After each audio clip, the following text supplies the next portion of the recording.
നമസ്കാരം. In N age of technology why does Ayurveda still matters എന്ന വിഷയത്തിൽ വയനാടിന്റെ സ്വന്തം MLA ടി സിദ്ദിഖ് നമ്മോട് സംസാരിക്കുന്നു. നമസ്കാരം. നമ്മുടെ നാട്ടിൽ ജനിച്ചു വളർന്നിട്ടുള്ള ഒരാളുടെ ജീവിതവുമായിട്ട് ആയുർവേദം പല രീതിയിൽ കൂടിക്കലർന്നിട്ടുണ്ടെന്ന് വിശ്വസിക്കുന്ന ഒരാളാണ് ഞാൻ. നമ്മൾ തലയിലിടുന്ന രാസ്നാദിപ്പൊടിയോ അല്ലെങ്കിൽ നമ്മളൊരു കർക്കിടകത്തിൽ ഉപയോഗിക്കുന്ന ഒരു മരുന്ന് കഞ്ഞി അല്ലെങ്കിൽ നമ്മൾ ഫോളോ ചെയ്തിട്ടുണ്ടായിരുന്ന കുറേ ഭക്ഷണ രീതികൾ അല്ലെങ്കിൽ ഒരു ദിവസവും കാലവും ഒക്കെ അനുസരിച്ച് നമ്മൾ ജീവിതചര്യകളെ ക്രമപ്പെടുത്തിയിരുന്നത്, അങ്ങനെയുള്ള ഒരുപാട് കാര്യങ്ങൾ. അങ്ങനെ വൈദ്യം സ്വായത്തമായിട്ടുള്ള ഒരു തലമുറയാണ് നമ്മൾ, അല്ലെങ്കിൽ നമ്മുടെ മുതിർന്ന തലമുറ അങ്ങനെയാണ്. സാർ എങ്ങനെയാണ് ആയുർവേദത്തിനെ സമീപിക്കുന്നത്? ഇതൊരു ചികിത്സാ സമ്പ്രദായം എന്നുള്ള രീതിയിൽ മാത്രമാണോ മനസ്സിലാക്കിയിട്ടുള്ളത്? ഒന്ന്, ആയുർവേദം ഭാരതം, ഇന്ത്യ ലോകത്തിന് സംഭാവന ചെയ്തിട്ടുള്ള ഏറ്റവും അമൂല്യമായിട്ടുള്ള ഒരു സമ്പത്താണ് നമ്മുടെ ആയുർവേദം. പൂർവികരായിട്ടുള്ള നമ്മുടെ ആളുകൾ പ്രകൃതിയിൽ നിന്ന് അവരുടെ ജീവിത ആവാസ വ്യവസ്ഥക്കിടയിൽ കണ്ടെത്തിയിട്ടുള്ള അമൂല്യമായിട്ടുള്ള രത്നങ്ങളാണ് ഈ യഥാർത്ഥം. അതിൽ ചെറുതും വലുതുമായിട്ടുള്ള രോഗങ്ങൾക്കുള്ള എല്ലാ പരിഹാര മാർഗങ്ങളും പ്രകൃതിയിൽ തന്നെ ദൈവം സൃഷ്ടിച്ചിട്ടുണ്ട്. അത് കണ്ടെത്തി അത് ജനങ്ങൾക്ക് ഏറ്റവും ഉപകാരപ്രദമായി കൊടുക്കുന്ന ഒരു ശാസ്ത്രശാഖയായി ഇന്ന് ആയുർവേദം ബിൽഡ് ചെയ്തിരിക്കുന്നു എന്നുള്ളതാണ് യാഥാർത്ഥ്യം.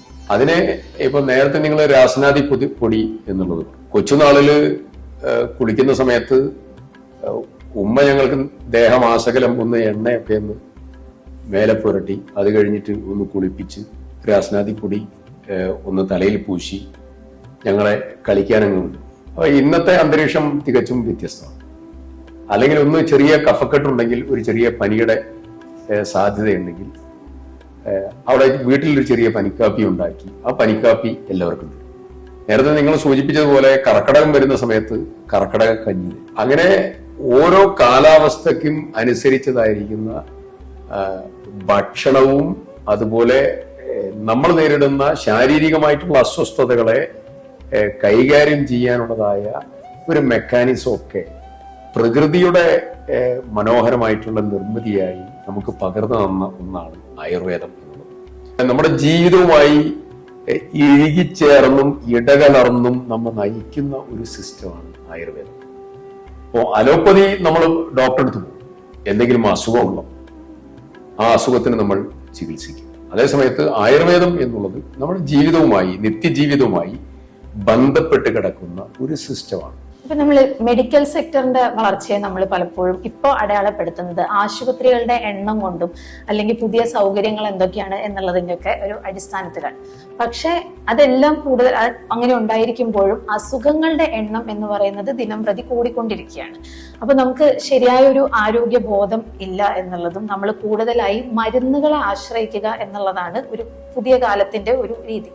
അപ്പോൾ സാറിന്റെ ഒരു അഭിപ്രായത്തിൽ ഒരു ശരിയായ ആരോഗ്യ ബോധം എന്നുള്ളതിനെ എങ്ങനെ ഡിഫൈൻ ചെയ്യാൻ പറ്റും? സാധാരണ നമ്മളെ സമൂഹം ആവശ്യപ്പെടുന്ന ഒന്നുണ്ട്, അത് ഗ്രാമവൽക്കരണം. ആ ഗ്രാമവൽക്കരണത്തിന് പകരം ഇന്ന് ആഗോള തലത്തിൽ എല്ലായിടത്തും നടന്നുകൊണ്ടിരിക്കുന്നത് നഗരവൽക്കരണം. ഈ നഗരവൽക്കരണത്തിൽ പലതും പൊങ്ങിക്കൊണ്ടിരിക്കുകയാണ്. ഹൈ റൈസ് ബിൽഡിംഗ് മുതൽ ഹോട്ടലുകൾ, ബേക്കറി, കഫ്റ്റീരിയ, അനുബന്ധ സ്ഥാപനങ്ങൾ, അങ്ങനെയുള്ളതായിരിക്കുന്ന ഒരുപാട് കെട്ടിടങ്ങൾ ഉയർന്നുകൊണ്ടിരിക്കുക. ഇപ്പോ ഹോസ്പിറ്റൽസിന്റെ ഔന്നിത്യം എന്നുള്ളത് അവിടെയുള്ള ഡോക്ടേഴ്സിനെയോ അവിടെ അല്ലെങ്കിൽ അവരുടെ പ്രാഗൽഭ്യത്തെ ആശ്രയിക്കുന്നതിന് പകരം വലിയ കെട്ടിടങ്ങൾ ഉള്ളതായ ആശുപത്രിയും ആ കെട്ടിടങ്ങളിൽ ഉള്ളതായ എക്യുപ്മെന്റ്സും ഏറ്റവും പ്രധാനപ്പെട്ട അവരുടെ ഒരു ക്വാളിറ്റി ഓഫ് സർവീസസിന്റെ ഫേസായി ഇത് ചിത്രീകരിക്കുന്ന ഒരു പരസ്യപ്പെടുത്തുന്ന ഒരു മാതൃകയായി ഡെവലപ്പ് ചെയ്തുകൊണ്ടിരിക്കുക. അപ്പൊ ഇത് ഒരു ശരിയായ രീതിയാണ് എന്നുള്ളത് തോന്നുന്നു. അതിന് പകരം ഇപ്പോ ഹോട്ടൽസ് കൂടുന്നു, ഹോസ്പിറ്റൽ കൂടുന്നു, 2H നമ്മുടെ സമൂഹത്തിൽ വളർന്നുകൊണ്ടിരിക്കുക. ഇത് രണ്ടും തമ്മിൽ കണക്ടിവിറ്റി യാതൊരു തരത്തിലും. ഭക്ഷണ വ്യവസ്ഥയാണ് എല്ലാത്തിൻ്റെയും ഒരു പ്രധാനപ്പെട്ട ആധാരം എന്നുള്ളത്. നമ്മൾ ഒരു പിടി മരുന്ന് കഴിക്കും, ഒരു മുറം ഭക്ഷണവും കഴിക്കും. അതിന് പകരം നമ്മൾ ഭക്ഷണം ആവശ്യത്തിനനുസരിച്ച് മാത്രം കഴിച്ച് പോയി കഴിഞ്ഞാൽ നമ്മുടെ കുറെ പ്രശ്നങ്ങൾ നമുക്ക് പരിഹരിക്കാൻ പറ്റും. ഞാനിപ്പോ കഴിഞ്ഞ ദിവസം സാനന്ദരത്നം ഡോക്ടറുമായിട്ട് സംസാരിക്കും. അപ്പൊ എനിക്ക് കിട്ടിയ ഒരു പുതിയ അറിവ്, ആയുർവേദത്തിൽ കൃത്യമായി പറയുന്നു. ഞാൻ പറഞ്ഞു ഡീടോക്സ് വാട്ടർ ഞാൻ ചോദിച്ചു. അപ്പൊ ഞാൻ ഇടയ്ക്ക് കുറെ മാസങ്ങൾ ഡീടോക്സ് വാട്ടർ കുറച്ച് കൂടുതൽ കഴിച്ചു. അപ്പൊ അതിന്റെ എന്റെ ബോഡിയിൽ എഫക്റ്റ് എന്താണെന്നുള്ളത് എനിക്ക് കൃത്യമായിട്ട് എനിക്ക് പറയാൻ വയ്യ. അപ്പൊ ഞാൻ അദ്ദേഹത്തോട് ചോദിച്ചു എന്ത് വെള്ളം ഉപയോഗിക്കുന്നതാണ് ഏറ്റവും നല്ലത്. അദ്ദേഹത്തോട് പറഞ്ഞു ചുക്കും മല്ലി കലർന്ന വെള്ളം തലേ ദിവസം നിങ്ങൾ സൂക്ഷിക്കും. അത് നിങ്ങൾക്ക് ബ്ലഡ് ഫ്ലോ ഉൾപ്പെടെ പ്യൂരിഫിക്കേഷൻ ഉൾപ്പെടെ ഡൈജഷൻ ഉൾപ്പെടെ എല്ലാത്തിനും ഉപകാരപ്പെടുന്ന ഒന്നാണ്. ഒരു ദിവസം നിങ്ങൾ ഒരു ഗ്ലാസ് മോര് കഴിക്കണം. ഉറങ്ങുന്ന സമയത്ത് അതിനു മുമ്പായി നിങ്ങൾ ഒരു ഗ്ലാസ് പാല് കഴിക്കണം. അപ്പൊ ശരീരത്തിന് വേണ്ടതായിരിക്കുന്ന ഇത് സംസ്കൃത ശ്ലോകം ചൊല്ലിക്കൊണ്ടാണ് ഡോക്ടർ എനിക്ക് പകർന്നു തന്നത്. അറിവ് അദ്ദേഹത്തിന്റെ കയ്യിലുള്ളതായിരിക്കുന്ന അറിവ് എനിക്ക് പകർന്നു. അപ്പൊ ഒരു കാര്യം അപ്പോൾ ഈ സംസ്കൃത ശ്ലോകത്തിന്റെ ഉത്ഭവം പ്രാചീന ഭാരതത്തിന്റെ നമ്മുടെ പഴയ തലമുറയിൽപ്പെട്ടതായിരിക്കുന്ന ആളുകളുടെ നാട്ടറിവും അവരുടെ പ്രായോഗിക അറിവും കേട്ടറിവും ഒക്കെ ആയിട്ടുള്ള വിഭവങ്ങളാണ്. അത് പക്ഷേ അമൂല്യമായിട്ടുള്ള രത്നങ്ങളാണ് നമ്മളെ സംബന്ധിച്ച്. ഹെൽത്ത് എന്നുള്ള ഒരാളുടെ ഏറ്റവും പ്രധാനപ്പെട്ട health is the precious wealth. അതുണ്ടെങ്കിലേ എല്ലാം നടക്കും. അപ്പൊ അതില് അവബോധം എന്നുള്ളത് ഏറ്റവും പ്രധാനപ്പെട്ട ഘടകമാണ്. അസുഖം വന്നിട്ടുള്ള ചികിത്സയ്ക്ക് പകരം അസുഖം വരാതെ ഒരാളെ വഴി നടത്താനുള്ള ഏറ്റവും പ്രധാനപ്പെട്ട കഴിവാണ് ഒരു സ്റ്റേറ്റിന്റെ ഹെൽത്ത് പോളിസിയുടെ ഏറ്റവും പ്രധാനപ്പെട്ട കഴിവ്. അത് നമ്മളിപ്പോ ലാക്ക് ചെയ്യും. അത് പരിഹരിക്കപ്പെടുക എന്നുള്ളതാണ് ഏറ്റവും പ്രധാനപ്പെട്ട പബ്ലിക് ഓറിയന്റഡ് ആയിട്ടുള്ള ഹെൽത്ത് പോളിസി ഡിറൈവ് ചെയ്ത് വരേണ്ട പ്രധാനപ്പെട്ട കാര്യം. ഇതിൽ തന്നെ നേരത്തെ പറഞ്ഞതുപോലെ പലപ്പോഴും ആളുകൾ ഒരു ദിവസം 10-15 മരുന്നുകൾ വരെ ഉപയോഗിക്കുന്ന ആളുകളുണ്ട്. ഒരുപക്ഷെ അതിലധികവും ഉപയോഗിക്കുന്ന ആളുകളുണ്ട്. ഇതിൽ പലതും ലൈഫ് സ്റ്റൈൽ ഡിസീസിനുള്ള മരുന്നുകളാണ്. അപ്പൊ നമ്മളുടെ ഒരു ജീവിത ശൈലിയിലൊക്കെ വന്നിട്ടുള്ള മാറ്റങ്ങളാണ്. നമ്മൾ കൂടുതൽ മെഡിസിൻ ഡിപ്പെൻഡന്റ് ആണ്. ഇപ്പോൾ ആരോഗ്യം എന്ന് പറയുന്നത് നമ്മൾ എപ്പോഴും മെഡിസിൻ ഡിപ്പെൻഡന്റ് ആയിട്ടാണ് ഇപ്പൊ നമ്മൾ കണ്ടുവരുന്നത്. അപ്പോൾ ഇതിൽ തന്നെ ഇപ്പൊ നമ്മൾ ഈ ആയുർവേദത്തിൽ കൃത്യമായിട്ട് എങ്ങനെയാണ് നമ്മൾ ഒരാളുടെ ലൈഫ് സ്റ്റൈൽ രൂപപ്പെടുത്തിയെടുക്കുന്നത് എന്നുള്ളത് പറയുന്നുണ്ട്. ഒരു ദിവസത്തിന് നമ്മൾ എങ്ങനെ ക്രമീകരിക്കണം, നമ്മൾ രാവിലെ ഏത് സമയത്ത് ഉണരണം, അല്ലെങ്കിൽ ഏത് സമയത്ത് ഉറങ്ങണം, അതിനിടയിൽ നിങ്ങൾ എന്തൊക്കെ കാര്യങ്ങൾ ചെയ്യണം, അല്ലെങ്കിൽ ഓരോ സീസൺ അനുസരിച്ചിട്ട് നമ്മൾ എന്തൊക്കെ പുതിയ കാര്യങ്ങൾ ജീവിതശൈലിയിൽ അഡാപ്റ്റ് ചെയ്യണം. അതൊരിക്കലും സമ്മറിലുള്ളതുപോലെ അല്ല വിന്ററിൽ, അല്ലെങ്കിൽ അതേപോലെ അല്ല നമ്മളുടെ ഒരു റെയിനി സീസണിൽ. ഇങ്ങനെ ഓരോ സീസൺ അനുസരിച്ചും പ്രത്യേകം കാര്യങ്ങൾ, ആരോഗ്യ സംബന്ധമായ കാര്യങ്ങൾ എന്തൊക്കെ ചെയ്യണം എന്നുള്ളത് ആയുർവേദത്തിൽ കൃത്യമായിട്ട് പറയുന്നുണ്ട്. അപ്പോൾ ഈ ലൈഫ് സ്റ്റൈലിൽ വരുത്തേണ്ട ഇത്തരം മാറ്റങ്ങൾ എന്നുള്ളതൊക്കെ നമ്മളൊരു സിലബസിൽ ഉൾപ്പെടുത്തേണ്ടതുണ്ടോ, അല്ലെങ്കിൽ നമുക്ക് നമ്മുടെ ഒരു ആരോഗ്യ ബോധത്തെ സംബന്ധിക്കുന്ന ആ ഒരു രൂപീകരണം നമുക്കൊരു സ്കൂൾ ലെവലിൽ നിന്ന് തന്നെ ആവശ്യമുള്ളതല്ലേ? സ്കൂൾ കാലഘട്ടത്തിൽ ആരോഗ്യപരമായിട്ടുള്ള മേഖലയെ സംബന്ധിച്ചിട്ടുള്ള പല ലെസൺസും അവരുടെ മൊഡ്യൂൾസിൽ ഇപ്പൊ നിലവിലുണ്ട്. അപ്പം 5ാം ക്ലാസ്സിൽ പഠിപ്പിക്കുന്നല്ല 6ാം ക്ലാസ്സിൽ പഠിപ്പിക്കുക. അപ്പം പിന്നെ ശുചിത്വബോധം മുതൽ ആഹാര സാധനങ്ങളുടെ പ്രത്യേകതകൾ മുതൽ ഓരോ കാര്യങ്ങളെ സംബന്ധിച്ചുള്ള അവബോധം, അത് പൂർണ്ണതയുണ്ടോ എന്ന് ചോദിച്ചാൽ പൂർണ്ണമല്ല.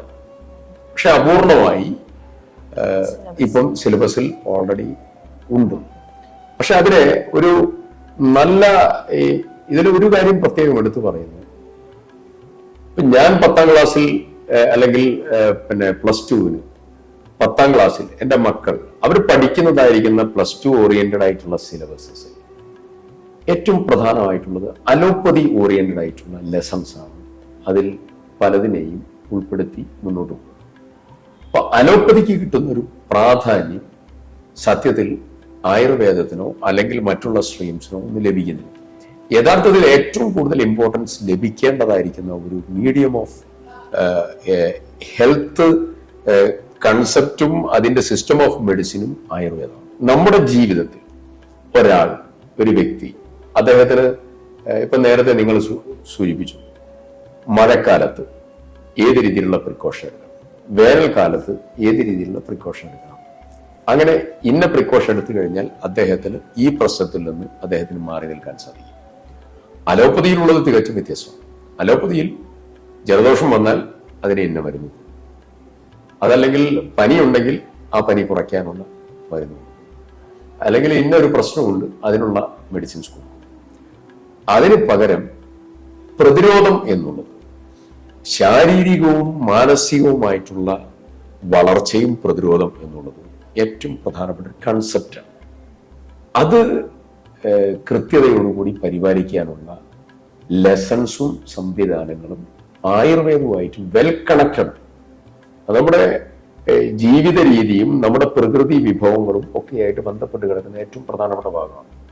അത് 5ാം ക്ലാസ്സിൽ, 6ാം ക്ലാസ്സിൽ, 7ാം ക്ലാസ്സിൽ, 10ാം ക്ലാസ് ആകുമ്പോഴത്തേക്ക് ഒരു കുട്ടിയുടെ ജീവിതത്തിൽ അവന്റെ ആരോഗ്യക്രമത്തെ സംബന്ധിച്ച പരിപൂർണമായിട്ടുള്ള ബോധം ഉണ്ടാക്കിയെടുക്കാൻ സാധിക്കത്തക്ക രീതിയിലുള്ള ക്രമീകരണത്തിലേക്ക് അവർ വരണം. നമ്മുടെ കേരളത്തിൽ ഏറ്റവും കൂടുതൽ ജീവിതശൈലി രോഗങ്ങളിലേക്ക് നമ്മുടെ സമൂഹം മുഴുവൻ 1 by 1 ആയിട്ട് കടന്നു പോകുന്നു. അതിൻ്റെ ഒരു പ്രധാനപ്പെട്ട പ്രശ്നം നമ്മുടെ ജീവിത രീതിക്ക് ഉണ്ടായിട്ടുള്ള മാറ്റമാണ്. ഞാൻ നേരത്തെ പറഞ്ഞു, നമ്മുടെ കൾച്ചറിൽ വന്നൊരു പ്രധാനപ്പെട്ട മാറ്റം അത് നഗരവൽക്കരണം. ആ നഗരവൽക്കരണത്തിന്റെ മേഖലകളിലേക്ക് പോയപ്പോൾ നമുക്ക് നഷ്ടപ്പെട്ട ഒരുപാട് ഇടമുണ്ട്. ആ നഷ്ടപ്പെട്ട ഏറ്റവും പ്രധാനപ്പെട്ട ഇടമാണ് നമ്മുടെ ഗ്രാമീണ അന്തരീക്ഷവും പഴയകാല സമൂഹവും. ആ സമൂഹം അവരുടെ കയ്യിലുണ്ടായിരുന്ന ഒരുപാട് ആയുർവേദിക് മൂല്യങ്ങളും, ഒരു പനി വന്നാൽ അല്ലെങ്കിൽ ഒരു ജലദോഷം വന്നാൽ അല്ലെങ്കിൽ ഒരു ചെറിയതായിരിക്കുന്ന എന്തെങ്കിലും ബുദ്ധിമുട്ടുകൾ, വൈഷമ്യം വന്നാൽ അതിനെങ്ങനെ കൈകാര്യം ചെയ്യണം എന്നുള്ളതായിരിക്കുന്ന അവരുടെ നാട്ടറിവ് തുടങ്ങിയ കുറെ കാര്യങ്ങളുണ്ട്. ഇതെല്ലാം ആയുർവേദവുമായിട്ട് ബന്ധപ്പെട്ട് കിടക്കും. അപ്പൊ ഈ ബന്ധപ്പെട്ട് കിടക്കുന്ന കണക്ടിവിറ്റി ലിങ്ക് ഗ്യാപ്പ് ഇപ്പോൾ പൊതുസമൂഹത്തിൽ കൂടി വന്നിരിക്കും. ആ കൂടി വന്നത് സത്യത്തിൽ നമ്മുടെ പുതിയ തലമുറയ്ക്ക് നഷ്ടം വരുന്ന പ്രധാനപ്പെട്ട ഇടമായി അത് മാറുക. ആ നഷ്ടത്തെ നികത്തൽ ഒക്കെ ഇതിന്റെ ഭാഗമാണ്. ഞാൻ പറഞ്ഞത് 5 മുതൽ 10 വരെയുള്ള ക്ലാസ്സുകൾക്കിടയിൽ ഒരു കുട്ടിയെ സംബന്ധിച്ച് ആരോഗ്യം എങ്ങനെ പരിപാലിക്കപ്പെടണം എന്നുള്ളത്, ഫിസിക്കൽ, മെന്റൽ, ഈ 2 സ്ട്രെങ്ത്തും അവർക്ക് ആർജിച്ചെടുക്കാൻ ഏതൊക്കെ തലത്തിൽ പോകണം. ഫിസിക്കൽ എക്സർസൈസ് ഒരു ഭാഗത്ത് അവർക്ക് ശാരീരികമായിട്ടുള്ള പ്രതിരോധം വളർത്തിയെടുക്കാൻ ആവശ്യമായിട്ടുള്ള ഭക്ഷണക്രമവും ജീവിത രീതിയും ഡെവലപ്പ് ചെയ്യാൻ ആവശ്യമായ നടപടികൾ. ഈ 2 കാര്യങ്ങളെ സംബന്ധിച്ചും കൃത്യവും വ്യക്തവുമായിട്ടുള്ള സ്റ്റഡീസ് ആധികാരികമായി ആയുർവേദ ബേസ് ചെയ്തുകൊണ്ട് തന്നെ താഴെ തലം മുതൽ ഉണ്ടാകേണ്ട അനിവാര്യതയാണ്. ആയുർവേദം ഇപ്പൊ നേരിടുന്ന പ്രധാനപ്പെട്ട ഒരു വെല്ലുവിളി എന്ന് പറയുന്നത് ആയുർവേദ ചികിത്സ അല്ലെങ്കിൽ ആയുർവേദ മരുന്നുകൾക്കെതിരെ വലിയ രീതിയിലുള്ള ദുഷ്പ്രചരണമുണ്ട്. ആയുർവേദ മരുന്നുകൾ ലിവർ, കിഡ്നി സംബന്ധമായ രോഗങ്ങൾ ഉണ്ടാക്കുന്നു, അല്ലെങ്കിൽ ചികിത്സയുടെ ഒരു ശാസ്ത്രീയത എന്നുള്ളതൊക്കെ വലിയൊരു ചർച്ച നടക്കുന്ന ഒരു ഏരിയയാണ്. അപ്പൊ അതിനോടുള്ളൊരു പ്രതികരണം എന്താണ്? ശ്രദ്ധിച്ചിട്ടുണ്ടാവുമല്ലോ? ഞാൻ ശ്രദ്ധിച്ചിട്ടുണ്ട്. ഞാനതിന് ചില പ്രതികരണങ്ങൾ കൊടുത്തിട്ടുണ്ട്. ഒരു കാര്യം പറയാം, ആയുർവേദ മരുന്ന് കണ്ടിന്യൂസ് ആയിട്ട് കഴിച്ചാൽ കിഡ്നിയും ലിവറൊക്കെ അടിച്ചു. അതുകൊണ്ട് അധികം ഇതൊന്നും കഴിക്കരുത്. ഇത് ഒരു പൊതുവായിട്ടുള്ള ഒരു സംസാരം. എന്നാൽ നിങ്ങൾ അലോപ്പതി മെഡിസിൻസ് നിങ്ങൾ ഡോക്ടർ പ്രിസ്ക്രൈബ് ചെയ്തിരിക്കുന്ന തോതനുസരിച്ച് അതിനനുസരിച്ച് ആ സമയം മാത്രം നിങ്ങൾ കഴിക്കാതെ നിങ്ങൾ തോന്നുന്ന പോലെ കഴിച്ചു കഴിഞ്ഞാൽ അലോപ്പതി മെഡിസിൻസും ഇതേപോലെ എഫക്റ്റ് ഉണ്ടാക്കും. അപ്പൊ ആയുർവേദ മെഡിസിൻ ആണെങ്കിലും അലോപ്പതി മെഡിസിൻ ആണെങ്കിലും ഹോമിയോ ആണെങ്കിലും യുനാനി ആണെങ്കിലും ഏത് സ്ട്രീം ഓഫ് മെഡിസിൻസ് ആണെങ്കിലും ഇത് മുഴുവൻ കിഡ്നിയിൽ അരിച്ച് മാറ്റപ്പെടുന്നതും ലിവറിനെയും ഒക്കെ കണക്ട് ചെയ്തിട്ടാണ് കടന്നു പോകുന്നത്. ആയുർവേദം മാത്രം കിഡ്നിയിലേക്കും ലിവറിലേക്കും പോകുന്ന ഒന്നല്ല. എല്ലാ സ്ട്രീം ഓഫ് മെഡിസിൻസും അങ്ങനെയാണ്. പക്ഷെ ആയുർവേദത്തിൽ നമ്മളൊരു ഡോക്ടറെ കണ്ട് ഡോക്ടറോട് സംസാരിച്ച് ഡോക്ടറുടെ അറിവും ഡോക്ടറുടെ സംവിധാനവും ഉപയോഗിച്ചുകൊണ്ട് നമ്മൾ പോയി കഴിഞ്ഞാൽ ഒരു കാരണവശാലും നമുക്ക് അങ്ങനെയുള്ള ഒരു ബുദ്ധിമുട്ടുണ്ടാവില്ല. ആയുർവേദത്തെ കുറിച്ചുണ്ടാകുന്ന ഒരു മിസ്കൺസെപ്റ്റ്, തെറ്റായ ധാരണ, ഇത് പൊതുസമൂഹത്തിൽ വളർത്താൻ ഇത് ഉപകരിക്കുന്നുണ്ട്. അത് ശരിയല്ല യഥാർത്ഥം. അപ്പോൾ ഞാൻ ആയുർവേദ മെഡിസിൻ കുറച്ച് കൂടുതൽ കഴിച്ചിട്ടുണ്ട്, അല്ലെങ്കിൽ ഇന്ന രീതിയിൽ ഇന്ന കാര്യത്തിന് ഞാൻ ഉപയോഗിച്ചു. അപ്പോൾ മറ്റുള്ള ആളുകൾ ആദ്യം പറയാൻ എന്താണെന്ന് വെച്ചാൽ, നീ ഒന്ന് നിന്റെ LFT ഒന്ന് എടുക്കണം, അല്ലെങ്കിൽ നിന്റെ ബിൽറുബിൻ ഒന്ന് ചെക്ക് ചെയ്യണം. ഇത് സാധാരണ ഇവർ പറയുന്നൊരു ഓരോ മേഖലകളാണ്. അപ്പൊ അത് എല്ലാ മെഡിസിൻ സിസ്റ്റം ഓഫ് മെഡിസിനുമായിട്ട് ഇത് കണക്റ്റഡ് ആണ്. അല്ലാതെ ആയുർവേദത്തിന് മാത്രം എന്നുള്ളത്. ആയുർവേദ ഡോക്ടർ പ്രിസ്ക്രൈബ് ചെയ്ത മെഡിസിൻസ് അതനുസരിച്ച് കഴിച്ചു കഴിഞ്ഞാൽ, ഞാനിപ്പോ കൊച്ചുനാളല്ലേ, എനിക്ക് സൈനസിന്റെ പ്രശ്നം. അപ്പോ ഞാൻ കൊച്ചുനാളിൽ മുതൽ ഞാൻ സൈനസിന് ആയുർവേദ ട്രീറ്റ്മെന്റ് ഞാൻ യൂസ് ചെയ്തിരുന്നു. അപ്പൊ ഇതില് ഒരു ഡോക്ടറുടെ അറിവും അവരുടെ എക്സ്പെർട്ടൈസും ഉപയോഗപ്പെടുത്തി മരുന്ന് കഴിച്ചാൽ ഒരിക്കൽ പോലും നമുക്ക് ഈ പ്രശ്നങ്ങളൊന്നും വരില്ല, സംശയമില്ല. ഇപ്പൊ ചുക്ക് കാപ്പിയോ അല്ലെങ്കിൽ മറ്റുള്ള അങ്ങനെ എന്തെങ്കിലും പിന്നെ ഇത് കഴിച്ചിട്ട് ആർക്കെങ്കിലും പ്രശ്നം ഉണ്ടായിട്ടില്ല? ആർക്കും ഉണ്ടായിട്ടില്ല. അതൊക്കെ നാട്ടിലെ നല്ല നാട്ടറിവും സൗകര്യപ്രദമായി ആളുകൾക്ക് ഉപകാരപ്പെടുന്ന മേഖലകളാണ്. പക്ഷെ കനപ്പെട്ടതായിരിക്കുന്ന മെഡിസിൻസ് അതിന് ഡോക്ടറുടെ ഇൻവോൾവ്മെന്റോട് കൂടി ചെയ്ത് കഴിഞ്ഞാൽ അവിടെ ഒരു പ്രശ്നം ഉണ്ടാവില്ല. അങ്ങനെ ഉണ്ടായതായി നമുക്കാർക്കും അറിവില്ല. പല കാലങ്ങളിലായിട്ട് ആയുർവേദ ചികിത്സ എടുത്തിട്ടുള്ള ഒരു ആളാണ്. അപ്പോൾ ഒരു ആയുർവേദ ചികിത്സയുടെ ഒരു ഗുണഭോക്താവ് എന്നുള്ള രീതിയിൽ ഈ ചികിത്സ എങ്ങനെയാണ് വ്യത്യസ്തമായിരിക്കുന്നത് എന്നുള്ളതാണ് സ്വന്തം അനുഭവത്തിന്റെ ഒരു വെളിച്ചത്തിൽ എങ്ങനെയാണ് തോന്നിയിട്ടുള്ളത്. അതുപോലെ ഒരു പുതിയ കാലത്തിന്റെ ഒരു അതിവേഗ ജീവിതത്തിൽ ആയുർവേദത്തിന് ഇപ്പോഴും ഒരു പ്രസക്തി ഉണ്ട് എന്ന് സാർ വിചാരിക്കുന്നുണ്ടോ? ഒന്ന്, ഞാൻ എൻ്റെ ആരോഗ്യം ഇങ്ങനെ നിലനിൽക്കുന്നതിൽ വളരെ പ്രധാനപ്പെട്ട ഒരു പങ്ക് ആയുർവേദം വഹിച്ചിട്ടുണ്ട്. ഞാൻ അതിന് പ്രാധാന്യത്തോടു കൂടിയാണ് അതിനെ കാണുന്നതും അതിനെ സമീപിക്കാൻ ആഗ്രഹിക്കുന്നത്. ഇപ്പോ നേരത്തെ പറഞ്ഞ എനിക്കൊരു അലർജിക് ഇഷ്യൂ ഉണ്ടായതുമായി ബന്ധപ്പെട്ടുകൊണ്ട് ഞാൻ ആയുർവേദ ട്രീറ്റ്മെന്റ് ഹൈസ്കൂളിൽ പഠിക്കുന്ന സമയത്ത് ഞാൻ ആരംഭിച്ചതാണ്. അന്ന് ഞാൻ നെറ്റിയിലൊരു ഇത് പേസ്റ്റ് ചെയ്തിട്ട് ഒരു കുഴമ്പ് പോലെ ഒരു മരുന്ന് ഉണ്ടാക്കി പേസ്റ്റ് ചെയ്യുകയായിരുന്നു. മരുന്ന് അകത്തോട്ട് കഴിക്കുകയായിരുന്നു. അതെല്ലാം കഴിഞ്ഞ് ഞാൻ യൂത്ത് കോൺഗ്രസിന്റെ സംസ്ഥാന വൈസ് പ്രസിഡന്റ് ആകുമ്പോൾ എനിക്ക് സീരിയസ് ആയിട്ടുള്ള അറ്റാക്കിനെ നേരിട്ടു. ഒന്ന്, എൻ്റെ റൈറ്റ് ഇയർ ഡ്രം പൊട്ടിയതാണ്. 20% ആ സമയത്ത് ഹിയറിംഗ് ലോസ് വരെ എനിക്ക് വന്നു. ഗുരുതരമായി പരിക്കേറ്റതാണ്. ആ പടം കണ്ടു കഴിഞ്ഞാൽ നിങ്ങൾ ഒരു പക്ഷേ പിന്നെ ഒരു വല്ലാത്തൊരു ഭയാനമായ എനിക്ക് 4-5 പേർക്കും നല്ല പരിക്ക് പറ്റി. അന്ന് ഈ ഇലക്ട്രിക് ബാറ്ററാണ്. ആ ഇലക്ട്രിക് ബാറ്റർ അടിച്ചുള്ള പ്രശ്നം വെച്ചാൽ അതിങ്ങോട്ട് പുള്ളിപ്പോയി. അപ്പൊ എന്റെ ഇന്നിപ്പോ ഞാൻ ട്രീറ്റ്മെന്റ് വിധേയമായത് ഈ റൈറ്റ് ഷോൾഡറിന്റെ പെയിൻ വളരെ കൂടി. ഞാൻ MLA ആയിട്ട് എനിക്ക് 4 വർഷം ട്രീറ്റ്മെന്റ് എടുക്കാൻ പറ്റിയില്ല. ഇടയ്ക്കൊന്ന് പോരാൻ വിചാരപ്പുറത്ത് ചൂരമല പൊട്ടി, പിന്നെ അതിന്റെ പുറകെ പോയി. അങ്ങനെ ഓരോ സമയത്ത് എനിക്ക് പല കാരണങ്ങൾ കൊണ്ട്, ചിലപ്പോൾ അസംബ്ലി വരും, അങ്ങനെ പല കാരണങ്ങൾ കൊണ്ട് എനിക്ക് പറ്റിയിട്ടില്ല. അപ്പൊ ഇപ്പൊ ഞാൻ വീണ്ടും ട്രീറ്റ്മെന്റിന് ഇതുമായി ബന്ധപ്പെട്ടുകൊണ്ടാണ്. അപ്പൊ എന്നെ ഇങ്ങനെ നടക്കാൻ ഓടാൻ പ്രാപ്തമാക്കി നിർത്തിയത് ഒരു സംശയമില്ല ആയുർവേദ ട്രീറ്റ്മെന്റാണ്. ഇടയ്ക്ക് ഞാൻ കൈ ഇങ്ങനെ പൊക്കുമ്പോ എന്റെ കൈ ഇങ്ങനെ നിൽക്കുള്ളൂ, ഈ ഹൈറ്റിൽ നിൽക്കും. ഇപ്പൊ ഇത്രത്തോളം ഡിഫറൻസ് ഉണ്ട്. അപ്പൊ അത് ഇവിടെ വന്ന് ട്രീറ്റ് ചെയ്തു. പിന്നെ അതിന്റെ കൂടെ പിന്നെ ഫിസിയോതെറാപ്പിയും കൂടെ ഞാൻ ക്രമീകരിച്ച്, അത് രണ്ടും കൂടെ ക്രമീകരിച്ചാണ് ഞാനിത് ഇപ്പോ എനിക്ക് കുഴപ്പമില്ല. അപ്പോ ആയുർവേദം എന്നുള്ളത് മനസ്സിനും ശരീരത്തിനും ഇത്രയധികം ഒരു ഉന്മേഷം പകരുന്ന ഒരു സ്ട്രീം ഓഫ് മെഡിസിൻ ഏറെയില്ല. അതാണ് എൻ്റെ സ്വന്തം അനുഭവം. മെഡിക്കൽ രംഗത്തെ ഒരു ഹാപ്പിനെസ് ഇൻഡെക്സ് ഉണ്ടാക്കാനുള്ള തീരുമാനം ലോകാരോഗ്യ സംഘടന എടുത്താൽ അതിൽ ആയുർവേദമായിരിക്കും ഹാപ്പിനെസ് ഇൻഡെക്സിൽ ഏറ്റവും അപ്പർ ലിമിറ്റിൽ നിൽക്കുക. എൻ്റെ അനുഭവത്തിന്റെ സാക്ഷ്യത്തിലാണ് ഞാൻ പറയുന്നത്. സുബ്രഹ്മണ്യ ആയുർവേദിക് നഴ്സിംഗ് ഹോം ഇത് എൻ്റെ സത്യത്തിൽ ഞങ്ങളുടെയൊക്കെ ജീവിതവുമായിട്ട് ഏറ്റവും അടുത്ത് ബന്ധപ്പെട്ട് കിടക്കുന്ന ഒരു മനോഹരമായിട്ടുള്ള സ്ഥാപനമാണ്. ഞാൻ ഇതിന്റെ തുടക്കം മുതൽ ഇവിടുത്തെ ഒരു അടുത്ത് നിൽക്കുന്ന ആളാണ്. രാജരത്നം വൈദ്യര് ഇപ്പം മകൻ സാനന്ദില് എത്തി നിൽക്കുന്നു. അന്ന് ഇതിന്റെ ഏർലി സ്റ്റേജ് ഇവിടെ ട്രീറ്റ്മെന്റ് വരാൻ അന്ന് ദാസേട്ടൻ, ചീലങ്ങാട്ട് ദാസേട്ടൻ, അതുപോലെ MP മരിച്ചുപോയ MLA ആയിരുന്ന NP മൊയ്തീൻ സാഹിബ്, അങ്ങനെ തുടങ്ങി ഞങ്ങളൊക്കെ ഇവിടെ വരും, ഡോക്ടറുമായിട്ട് സംസാരിക്കും, കുറച്ച് വർത്തമാനം പറഞ്ഞിരിക്കും. അത് കഴിഞ്ഞ് ചികിത്സ ആരംഭിച്ചു. ചികിത്സ തുടങ്ങിയതിന് ശേഷം ഞാൻ ഇപ്പോഴും ഓർക്കുന്നു, വൈദ്യരുടെ കൂടെ ഇരുത്തി എത്ര ദിവസം ഭക്ഷണം കഴിപ്പിച്ചിട്ടുണ്ട്. അങ്ങനെയുള്ള ഒരു എന്താ പറയാ, നമുക്കൊരു ഹോംലി ഫീലിംഗ് കിട്ടുന്ന ഒരു സ്ഥാപനമാണ്. ഒരു സാധാരണ ഒരു ആശുപത്രി, ഒരു ആയുർവേദ ആശുപത്രി അല്ലെങ്കിൽ മറ്റുള്ള ഒരു ആശുപത്രി പോയാലുള്ള ഫീലിംഗ് അല്ല സുബ്രഹ്മണ്യ ആയുർവേദിക് നഴ്സിംഗ് ഹോമിൽ വന്നാൽ. ഒരുപക്ഷെ നിങ്ങൾ ഇപ്പൊ MLA ആയതുകൊണ്ടാണ് അങ്ങനെയല്ല. ഞാൻ ഒന്നുമല്ലാത്ത സമയത്ത്, ഞാൻ പൊതുപ്രവർത്തകനായി രൂപപ്പെട്ടു വരുന്ന സമയത്ത്, സാധാരണക്കാരായിരുന്ന സമയത്ത് ഇതേ അപ്രോച്ചാണ് എന്നോടുള്ളത്. ഇപ്പോഴും ഇതേ അപ്രോച്ചാണ്. അങ്ങനെ ഒരു സ്ഥാപനമാണ്. എൻ്റെ ആരോഗ്യത്തെ നിലനിർത്തുന്നതിൽ വലിയ പങ്ക് വഹിച്ച ഒരു സ്ഥാപനമാണ് സുബ്രഹ്മണ്യ ആയുർവേദിക് നഴ്സിംഗ് ഹോം.